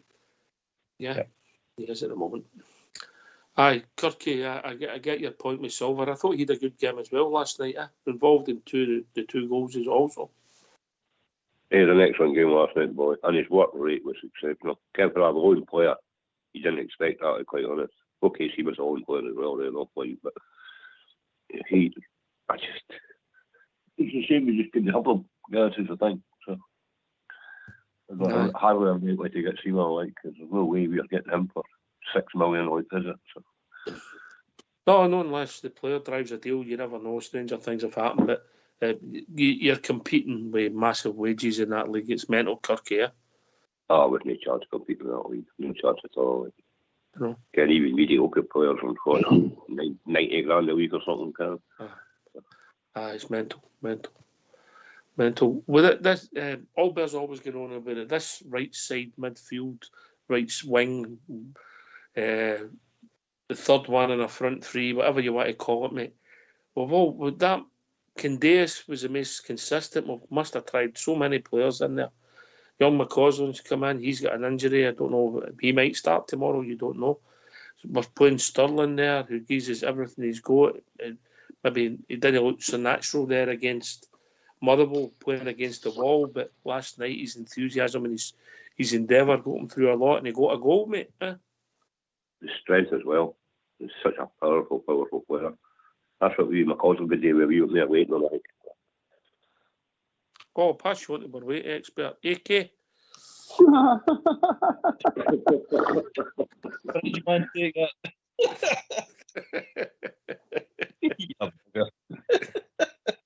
I've lost weight, you. That's because you dropped that bag of eggs. I only put one foot on the. Aye, McCausland, when you consider him and Silver and Diamandi are all running about the same age, AK, he just needs to, not bulk up, just get a wee bit of strength. Aye. No, you're right, and Kirky's right. The two of them are practically the same age. I mean, even Bassey is still relatively young, but you land the two of them next to each other. They're coming for the English academies. That's the difference in the Scottish academy, obviously.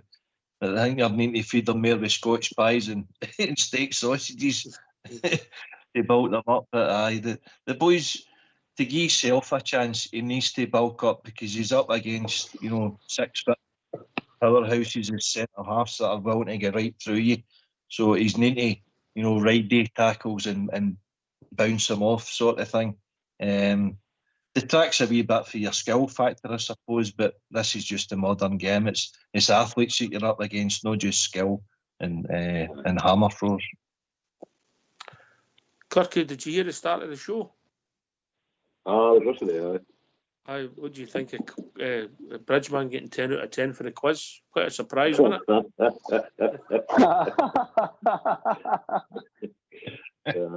Brilliant. They were easy questions. I was caught, Kirky. I know. Let's do a dark alley again. Oh dear. Aye. So Scottish Cup. I'm not asking you. You've made the point. You want to win everything. I get it, Kirky. You just when the game starts, you just want to win, don't you? And I think that's what the manager's got it. No, he'll never change. He's already been asked something. What you'd rather? Well, the other day there, he said he'd rather win the League Cup than go in Europe. And he said, I don't work like that. I want to win everything. And you can't ask me on that for the manager. Yeah.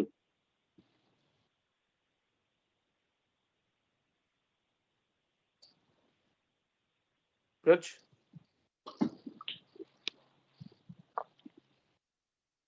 God, what's happened here? What's happened? On you go, AK. On you go, AK. I was just going to say there, Ox, I seen a video of Willie Waddle many years ago, basically describing that the kind of winning mentality the club had. It's a great video. I don't know if you've seen it. He's sitting in the Rangers manager's office by the looks of it, and he's just describing what it means to play for the club and the standards that the club sets for the players and everybody that represents them. And he finishes by saying, "This club was built to win. I hope that never changes." And that's the kind of standard bearer. It's been passed down generations from father to son, and that's basically that's the ethos of your club, is to win, and that's what Clement's all about. Aye, it's a remarkable fit. I must admit, if I'm being honest, Kirky, I never seen it coming, and if I did see it coming, I definitely didn't see it coming so quickly, mate. Eh? Oh, never. No. I never ever thought the league was over, but I didn't think they'd call it, to be quite honest. I'm always hopeful. I'm the league's not finished as Fat Lady Sounders as he likes. But no, it's certainly turned the club around, and not just players. I think it's turning the whole club around.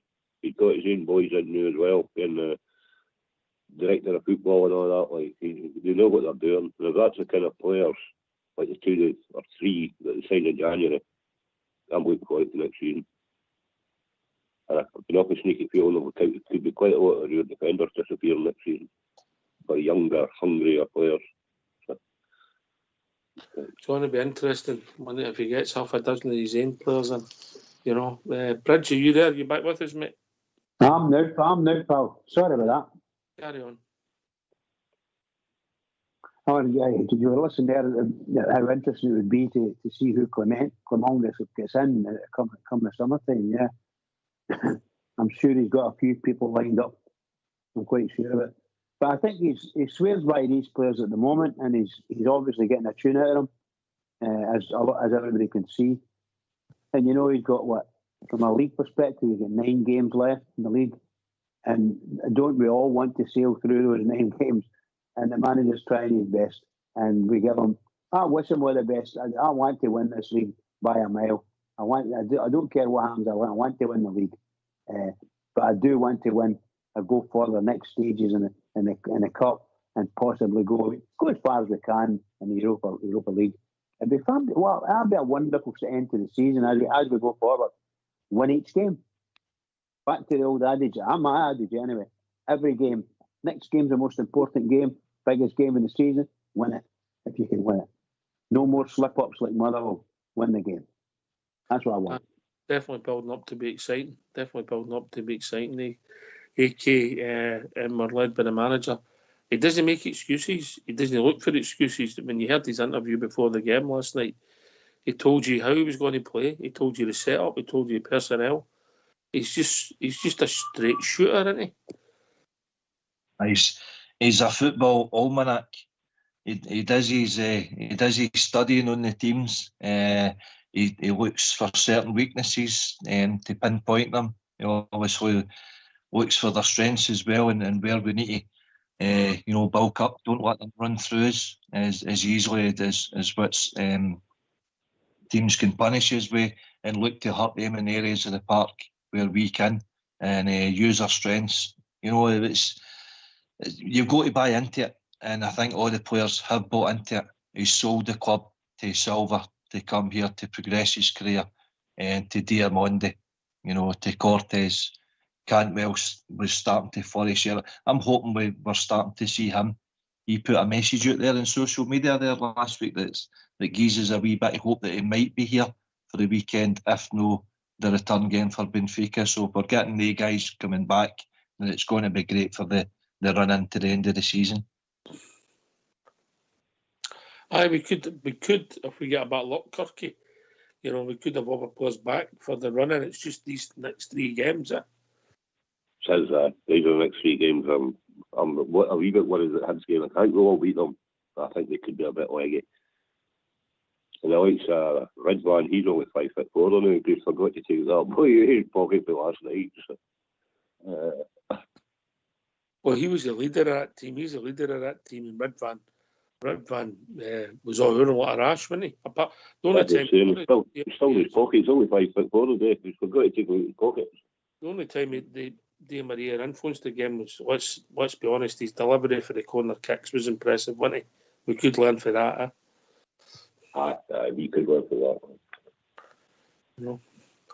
Outswinger or I think they will come on. It'll be like these 2 weeks, and 2 weeks of getting the international break. Aye. I think he'll be working on a lot of these things then, because he'll kind of big pushes just through the corner. Well, the push is on now, but if we can get maximum points up to the knee game, he's got 2 weeks to work on, hasn't he? So what happened in the last winter break, he's working on a lot of things there as well. So, and he was saying last night that the first goal, they practice that in training. So they must be doing quite a lot in training. I think it's just today to train a wee bit more with his corners. Yeah. Just a question for you, Kirky. In-swinging or out-swinging corners, what's your preference? In-swinger. All day long. AK? I prefer an in-swinger as well. Okay. Bridge?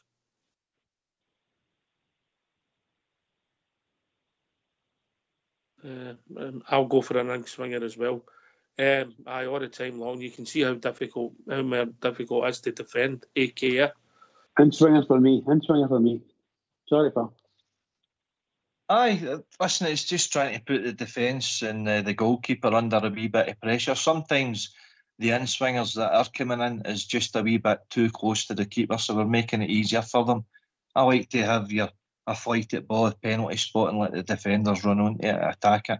But even like mixed, not for me. Not with that modern ball, mate. See the way that Di Maria hits it, you're trying to shoot and you're trying to put it above that level, one wee nick, mate. You know, you start putting the penalty spot, you're doing half a defender's job. That's what I don't like the outswinger for. You know? That's got a point there. But you've got a keeper the size of Butland coming to claim it or punch it. Doesn't matter, mate. It's a touch, and it's all about that. Just, well, you're right. Some of them will go right in, and the goalie's there. There wasn't many of Di Maria's went into Butland's last night, particularly in the first half, was there? It was carnage every time. Di Maria, is that you in the ring again? Di Maria. Oh, I don't like that. I don't think Di Maria was taking a standard corner. He was bulleting the ball, and the ball was going on. Aye, it's a great skill. Absolutely. It's a great skill. It was a big asset. Listen, it's just preference, you know. Obviously, there's reason the manager does what he does, because we're not the biggest team in the world, Kirky, are we? No, I know he'd park that front post. It was impossible for the keeper to get it half the time. If you block him, he can't get it. It could come off even as a lane defender. Kind of was hit like the boy hit them last night. We actually done really well with them because they were quality corners. You can't take that away from the guy. Like, but if you block the keeper and get out, doesn't matter what size if he can't get to the ball, he's not going to get to it. He'll just stand in front of him. So he's got to come out over the top of you, and that can you try and get out over the top of somebody and try and keep your eye on the ball at the same time. It's not easy. So you've got to. You think every chance you get, like, this is the thing.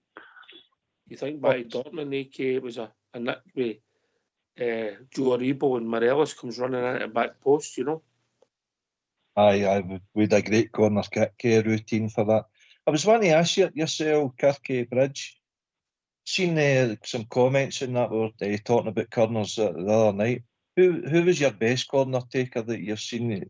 Talking about Tommy McLean flighting it in, or Davy Cooper, or Loudrup?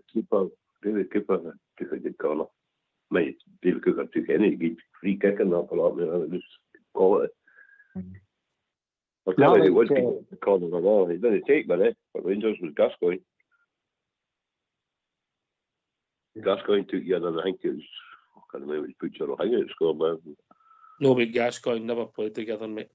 No, it was a big set of half, I can't remember what it was. You know. The Gascoigne took you in. I'll tell you, was it Cantwell or somebody took you in not so long ago? He took one at Dumbarton on your Cumbridge. I was going to say, from the olden days, Willie Henderson took a good corner kick, and Davy Wilson, the Rangers wingers. Because that's what the great wingers did. They were very good at taking corners. There's some other odd moments where you think so-and-so is going to take it, and then they don't take it. A lot of them started to develop the short corner. I mean, actually developed it, so you get a bit of partnership. So corner stuff, you get, your inside forwards would come in and come short and get the ball, and they would chip it in, But I thought Henderson and Wilson, tremendous corner kick takers, tremendous. I think the biggest change, DK, is the ball. You can do things with that modern football. You couldn't do. Di Maria couldn't have done what he done last night with the Tomlinson T-ball, could he, Bridge? Oh God, no! No one was wet. You're lucky you got it 10 yards. My God. And the old days, what these balls? The most famous in my life, the most famous corner kick taker was a guy called Tommy Ring.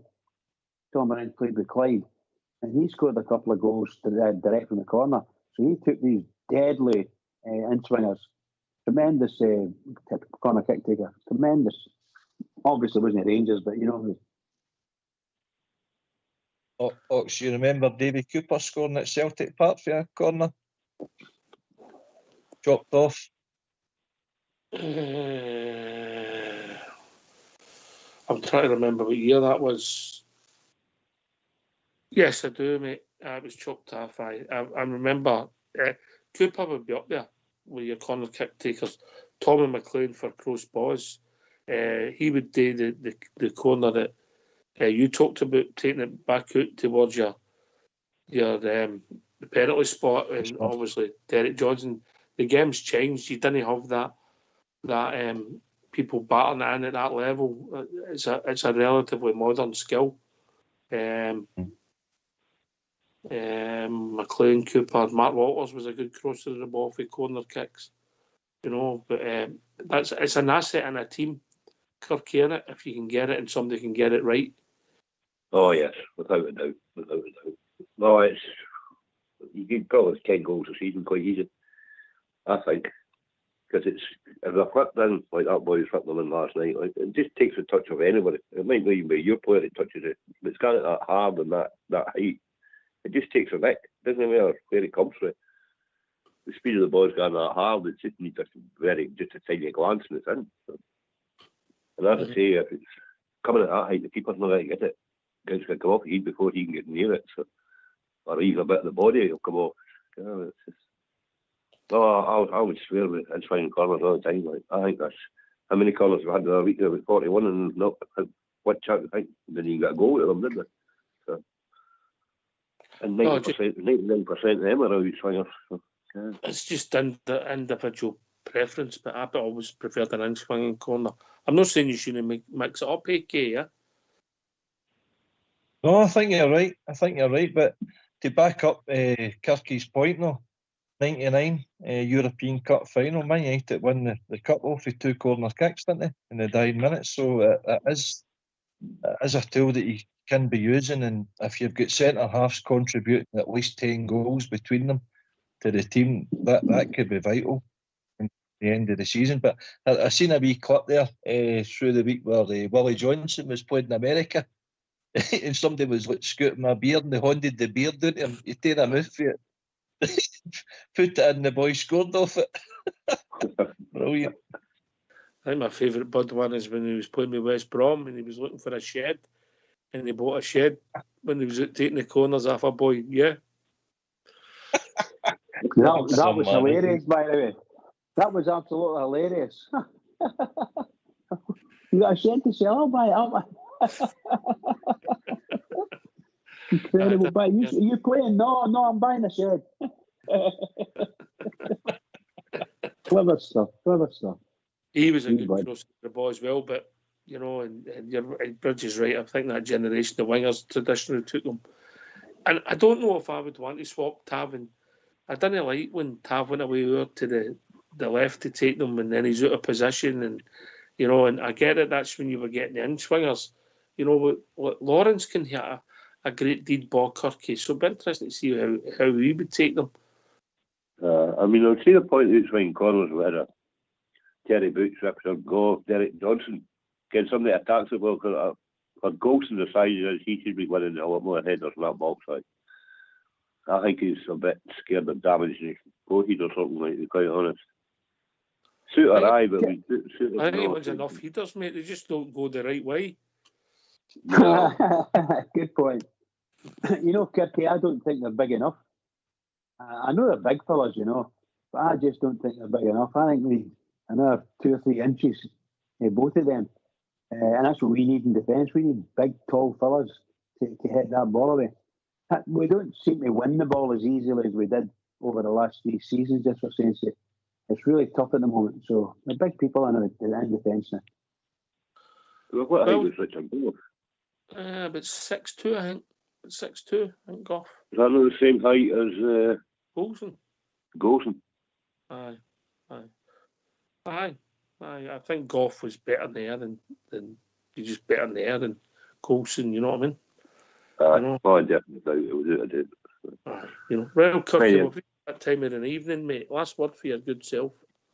No, brilliant show as usual, boys. I've missed you. I've been in hospital. Everything all right? Kidneys are feeling worse and worse, like. I'll get there. Good man. No surrender. But no, brilliant show as usual, boys. And you always keep me a laugh, like that's what I look for. And then I don't care about the Super 6 one. I've got a wee question for you. Yes. Mm-hmm. Know how Highland scored? Highland, what do you call him? He plays for Man City, striker. Harland. Aye. He scored 5 goals against the team. I ken Marco Neville done it for us. Was there any other Rangers player that's done that? Derek Parlin done it in Dunfermline from memory, mate. Oh, brilliant. Because I couldn't get it, like, I just could not think. 'Cause I can't maybe what you call him. Chris Boyd no do it against Dundee United as well, AK. They don't just get 4.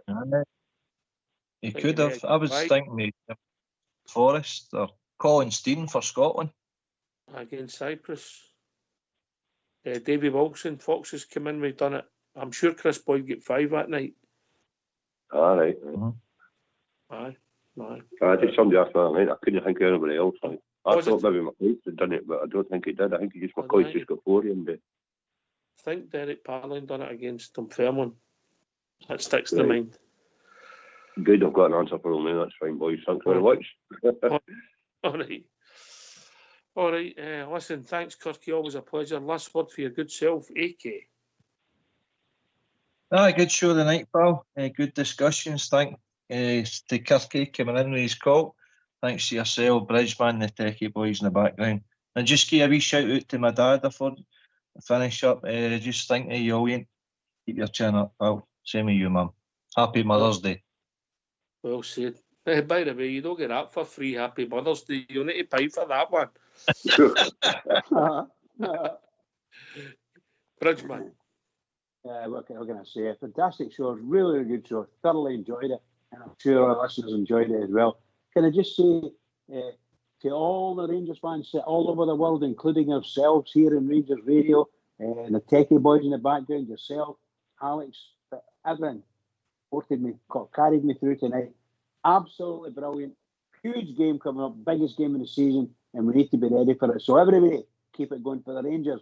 The only people in the world, because we are the people. Keep it going for them. Keep it going. Yep, thank you, Kirky, for joining us. Also, Old School Blues come in with Kenny Miller done it for us as well. Can't remember that, but I'm sure they must at some point. Thanks to Kirky for joining us. Thanks to Bridge and AK for doing the show. Fox and Old School Blues for doing the technicals. Rangers Radio will be back at 4:30 on Sundays. We build up to the Scottish Cup quarter-final away to Hibs. Thanks for listening. Enjoy the rest of your weekend. Take it away, Old School Boy.